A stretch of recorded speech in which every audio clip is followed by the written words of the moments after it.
هم على فكرة بيسموها اضطراب ما بعد صدمة الخيانة، عشان كده بيبقى سهل إن هو يُقع في فعل الخيانة بعد كده وتتكرر، أو أنا كمان مهما هو ادّاني بابقى مش متطمن، فباروح مجهّز حد تاني يبقى يدّيني لو ده ما ادّانيش، بلان بي.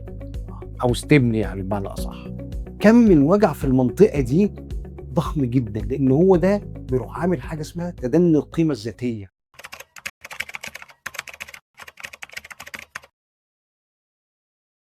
مساء الفل يا دكتور أشرف، مساء الخير يا كريم، أخبار حضرتك إيه؟ الحمد لله. جاهز؟ جاهز، بس النهارده شايل الهَم شوية. الموضوع تقيل شوية النهارده. آه. هو إحنا اتفقنا إحنا من الأول خالص إن إحنا كلامنا في السلسلة دي يعني محسوب بدقة أوي، لإن كل كلمة ليها وزنها.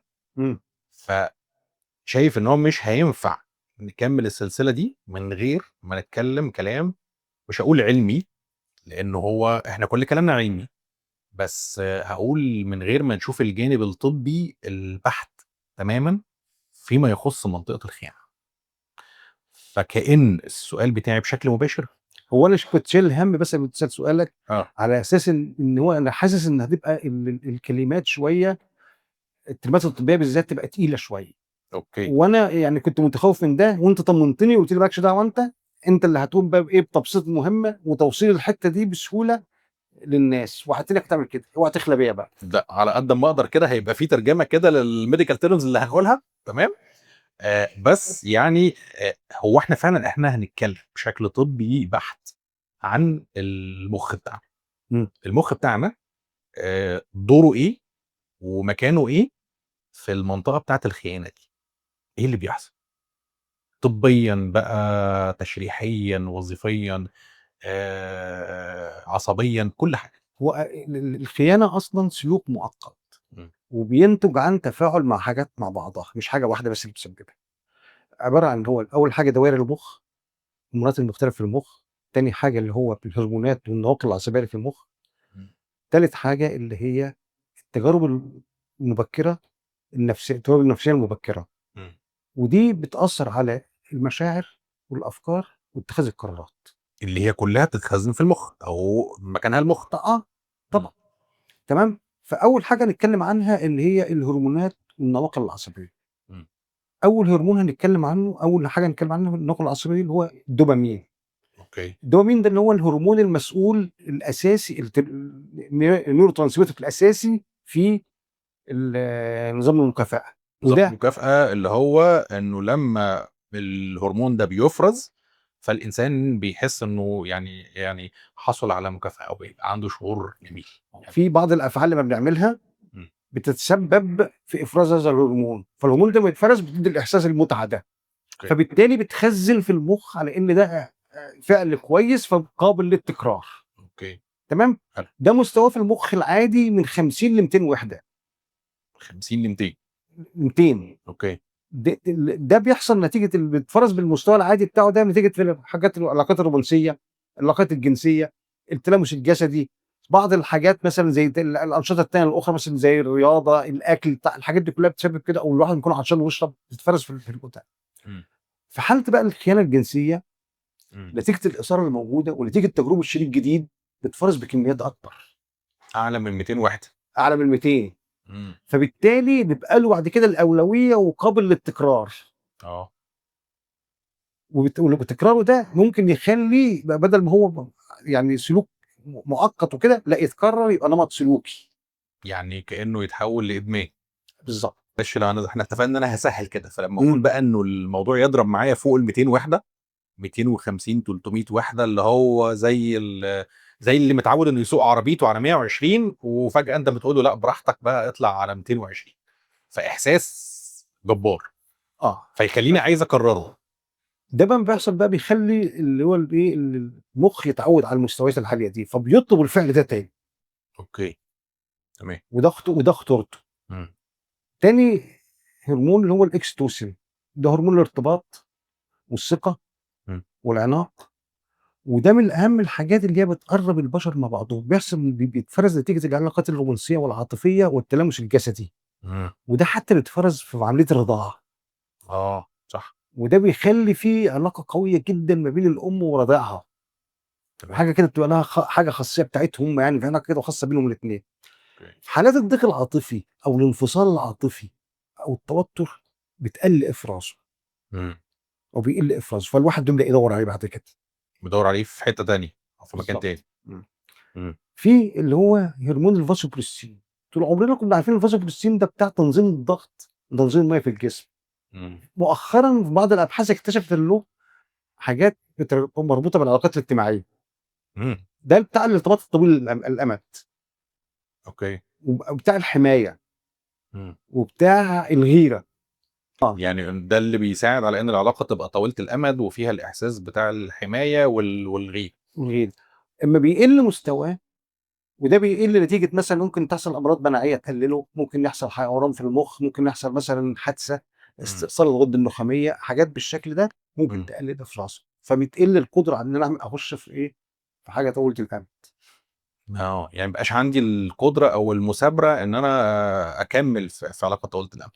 بعد كده في الكورتيزول، ده هرمون التوتر. مم. ده بيتفرز في حالات التوتر بكميات الادرينالين، بيتفرز بكميات كبيره، وبيخلي الواحد طول الوقت ايه يعني بيزود الرغبه او في الاثاره، ويخلي القدره على التحكم في الاندفاعيه قليله. مم. فده برضه ممكن يؤدي لفعل الخيانه، زياده افرازه. التستوستيرون، ده هرمون الرغبه الجنسيه والقوه والسيطره. ده عاده موجود عند الرجاله والستات، بس هو عند الرجاله اكتر شويه. اوكي. اما بيزيد افرازه بيعمل حاجتين، مم. بيزود الرغبه الجنسيه، وفي نفس الوقت بيزود اللي هو الايه الاتجاه الاندفاعي عند البني ادمين. مم. فبيبقى هنا تمام رغبه عاليه واندفاعيه وكنترول اقل، فبيبقى سهل ان انا ارتكب فعل الخيانه من غير ما يكون يبقى حاسه ايه حساباتي طويله المدى منها يعني. ايه اللي هيحصل بعد كده او الخسائر اللي ممكن تحصل. بعد كده في حته اللي هي بتاعت ايه ايه دي المرونه العصبيه. المرونه العصبيه اللي ده كده ده جانب النواقل العصبيه والهرمونات. بالظبط كده. في حاجه بقى كمان المرونه العصبيه. المرونه العصبيه اوكي. اللي هو قدره المخ على التكيف والتغير نتيجه الاحداث. مم. احنا لما بتبقى في سلوك معين بنكرره كتير، بتكون له مسار عصبي جوه المخ، ويبقى سهل جدا اي مؤثر مرتبط بهذا الفعل يروح ممشي المسار العصبي ده بسرعه جدا. تمام. تكرار فعل الخيانه بيكون مسار عصبي، المسار العصبي ده بيكون نمط وبيكون عاده، ويبقى صعب كسرها. مم. وهي معززه اصلا كمان بتاع فكره ان هو الدوبامين المفروز كتير، فبيبقى الرغبه في انها تعملها كتير ومعززه بالرغبه دي. اوكي. تمام. ده كانه طريق بيتحفر جوه الدماغ. بالظبط. مم. وسهل بعد كده. مم. وكسر العاده ده صعب الا بعاده تانية تكون عاده صحيه.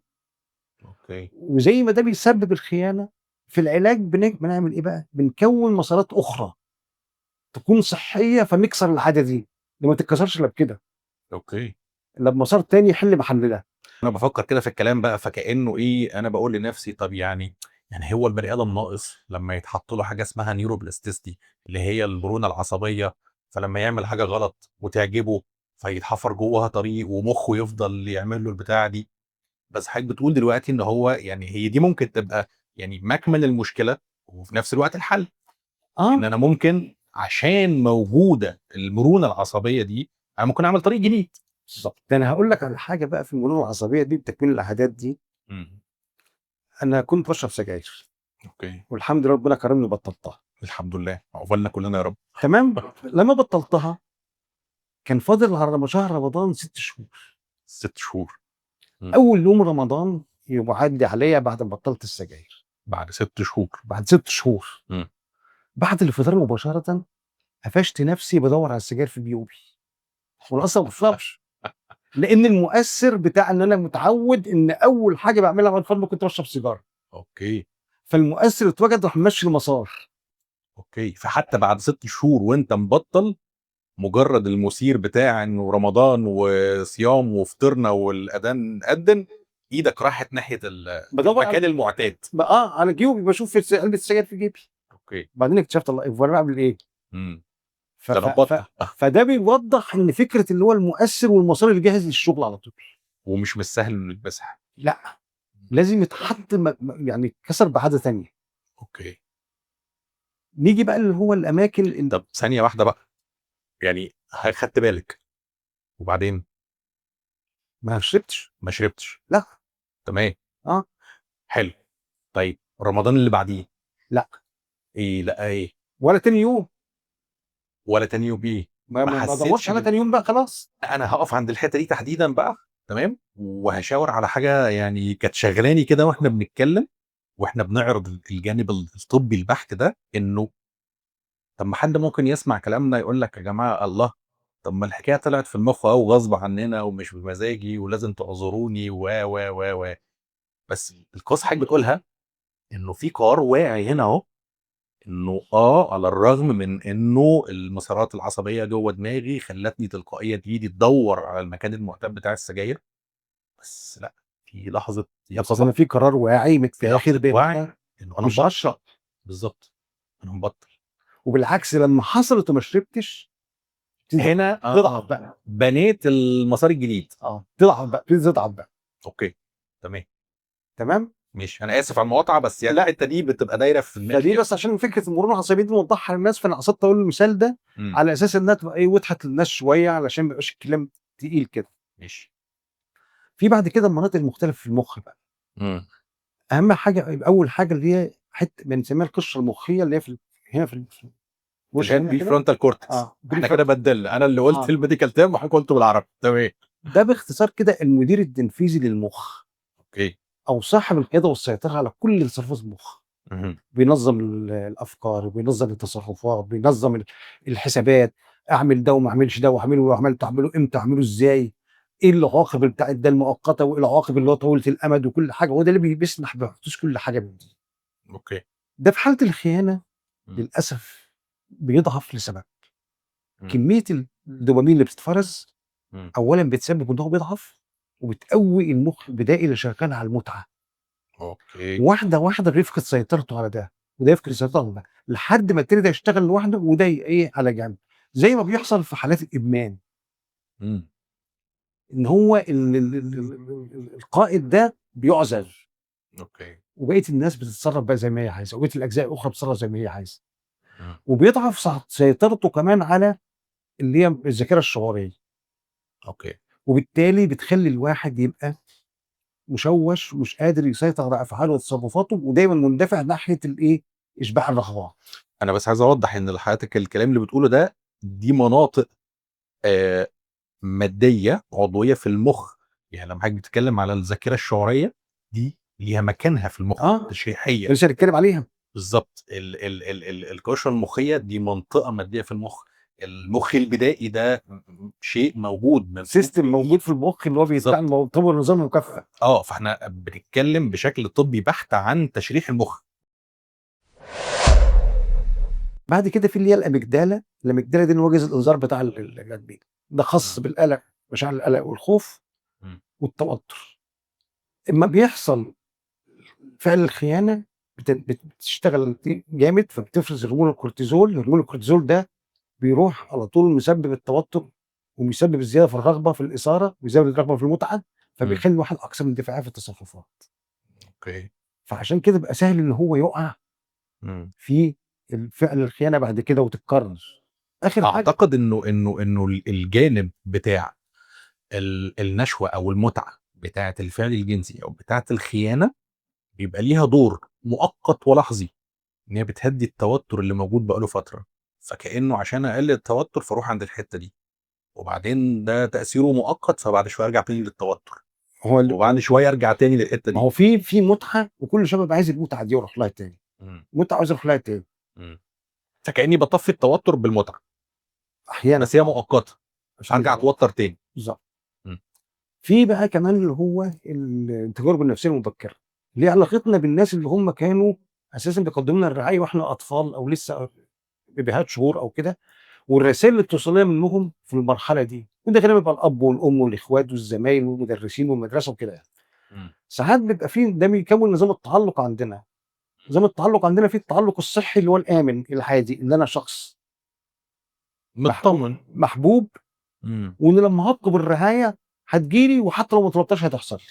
اوكي. ده اللي هو العادي الطبيعي، التعلق الامن، انه انا مطمن انه انا مقبول ومرغوب، ولو محتاج حاجه هدي. في بقى حاجه التعلقات المرضيه.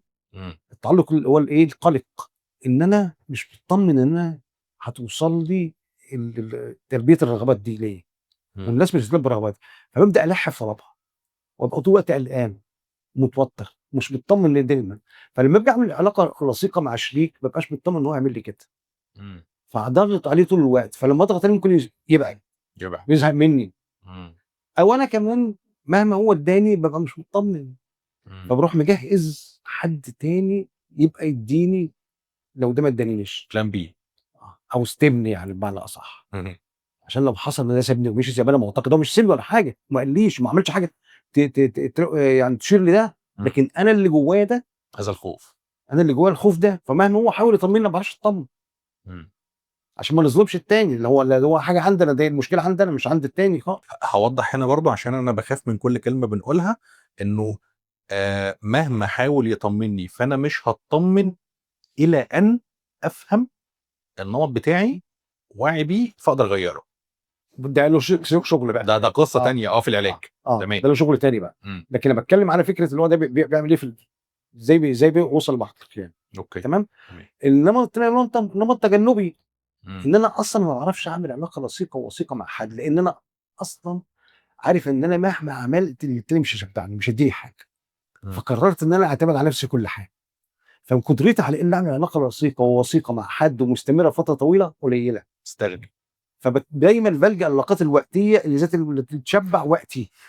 اوكي. ما بعرفش اعمل ده لفتره طويله.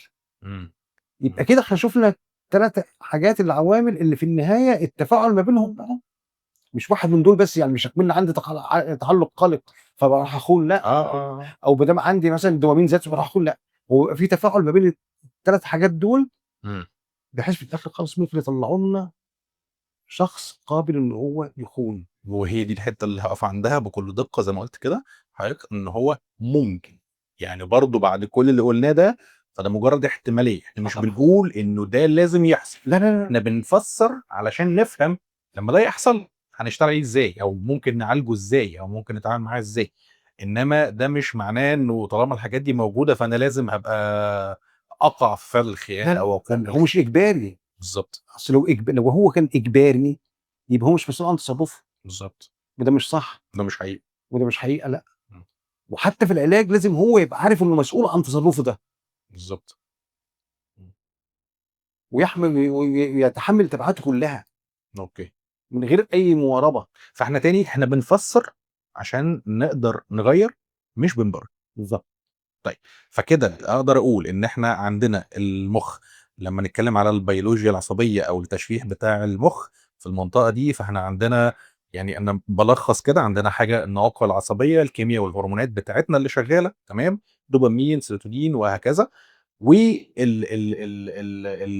والمناطق التشريحيه اللي في المخ نفسها تمام، وحط معاهم كمان التجارب بتاعت النشأة المبكرة وايه اللي حصل معاك. تمام.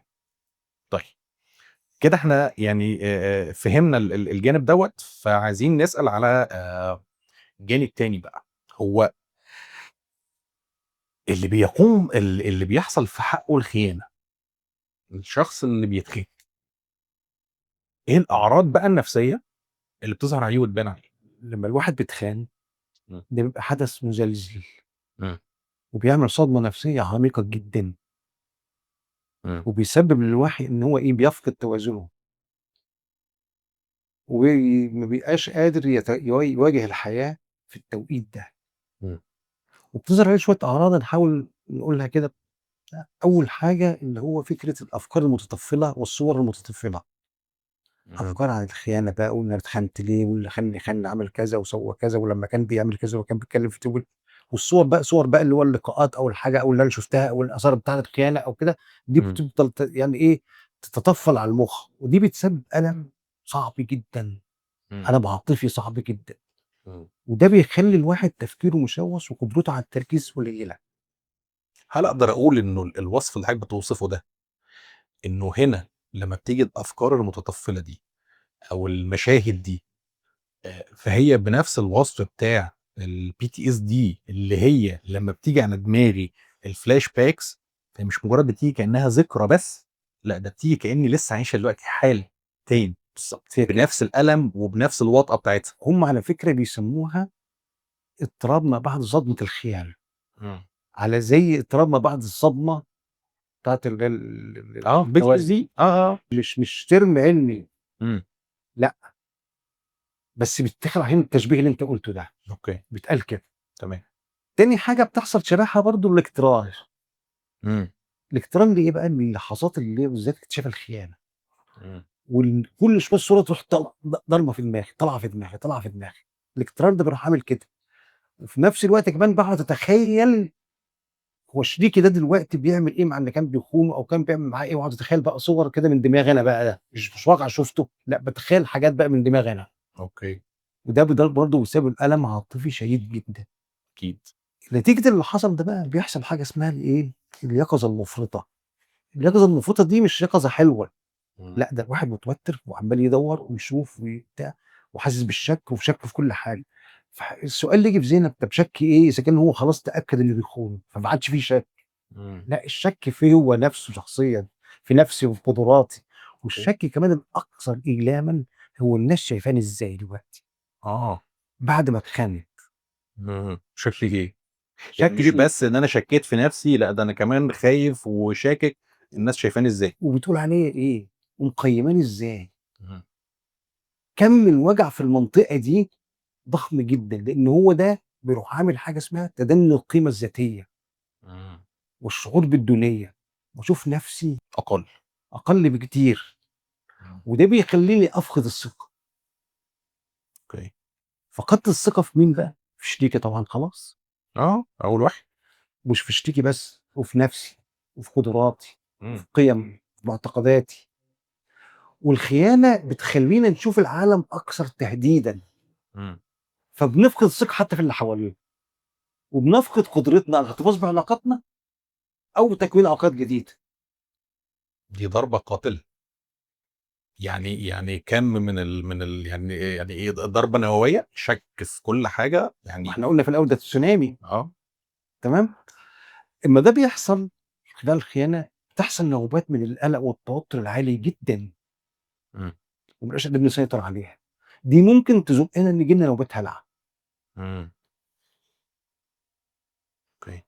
عشان كده بيحصل حاجه اسمها التجنب. التجنب ده اللي هو ايه؟ ان انا اتجنب اي مؤثر يفكرني بما حدث. ده بعد فترة بقى، يعني اللي حضرتك بتوصفه ده بيقعد انا طول الوقت عمال بعمل شهور بقى مع البني ادم. حيل دفاعيه ان اه اقلل اللي بيحصل ده. الاثار الجانبيه اللي بتحصل دي. عمال اعمل حيل دفاعيه عشان اقللها، مم.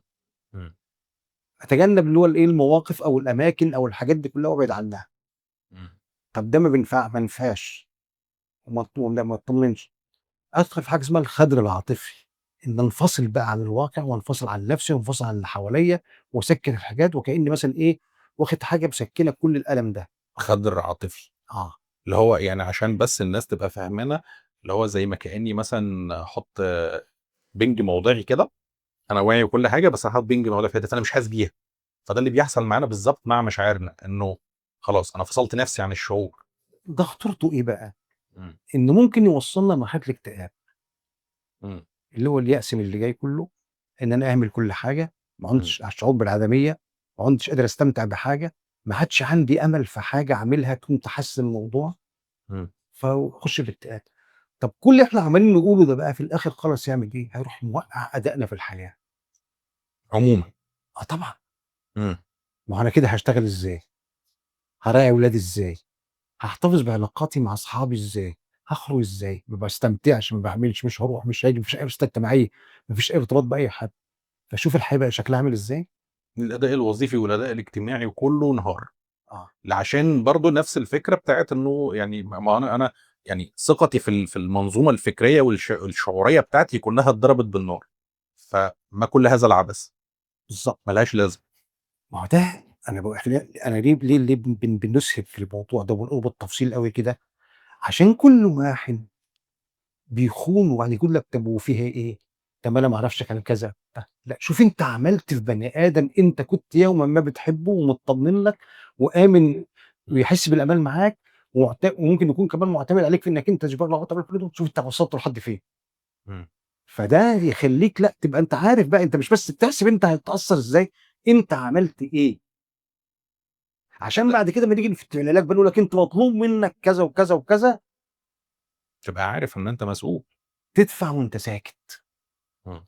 لو انت بقى ايه عايز ترجع وكلام من ده وده يرجع ليك بقى، ما هتدفع في ثمن هتدفعه. مم. مم. دي معظم الاعراض اللي بتحصل بتبقى يعني واصله في حاجات عنها فوكسنج بعد كده، مم. اللي هي المشاعر السلبيه ونعملها فوكسنج عليه، والالم اللي بيحصل ده يعني ايه هنقول عليه بالتفصيل شويه، لكن ده مجملا كده دي اللي ايه الحاجات اللي هي بتبقى الاعراض اللي بتحصل دي اللي بتخيل.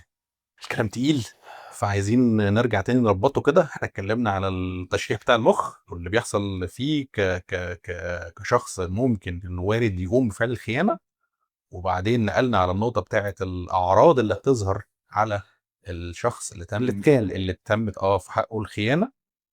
ده يخلينا نروح بقى عند سؤال تالت بقى. طب هو اللي بيتخان ده بقى هو كمان مش برضه بيبقى فيه تغييرات في المخ بتاعه؟ يعني مخه نفسه بيحصل فيه حاجات. برضه في مناطق اللي هي الدوائر المخ مم. وفي الهرمونات والنواقل العصبيه زيه زي يعني كانه ايه. ماشي، هي دي نقطه برضه يعني تخليني اتكلم واقول انه ما هو يا جماعه، ما هو ده الطبيعي بتاع المخ في اي حاجه في الدنيا، مع كل بني ادم في الدنيا، مش بس في منطقه الخيانه، سواء قمت بالخيانه او كنت ضحيه للخيانه. فاحنا بنوضح وبنشرح ايه اللي بيحصل بالظبط. فده بيحصل مع الضحيه زي ما بيحصل مع اللي قام بفعل الخيانه. نفس المناطق ونفس النواقل العصبيه وكل ده بيتكسر. فلو اتكلمنا بقى عن اللي هو يعني نبدا الاول بمناطق مخ التصل. اول حاجه اللي هي الاميجدالا. تمام. وخد اللفظ كده وخلاص بقى، هو اسمها كده، اسمها الاميجدالا، او هنقول المنطقه في المخ اللي هي بتبقى جهاز الانذار اللي بتروح منوره وتدق جرس انذار ان في خطر. دي مختصه بالتعامل مع واقع الفعل والخوف والضيق العاطفي. لما بيحصل الخيانه دي بتبقى نشطه جدا وتنشط جدا، لان في خطر مهدد للبني ادم، فدي بتنشط جدا. دي اللي بتعمل بقى اليقظه المفرطه اللي حضرتك قلت عليها من شويه. دي مش يقظه حميده، دي يقظه صعبه. بالظبط. دي بقى بتروح دي لما بتنشط جدا بتفرز لها هرمون الكورتيزول، هرمونات التوتر، هي الكورتيزول والادرينالين. دول لما بيتفرزوا جسمانيا بيعملوا ايه بقى؟ بيزودوا ضربات القلب، بيزودوا توتر العضلات، بيزودوا اللي هو التعرق، بيزودوا الضغط، بيأثروا على الجهاز اللي هو على القلب، بيأثروا على الجهاز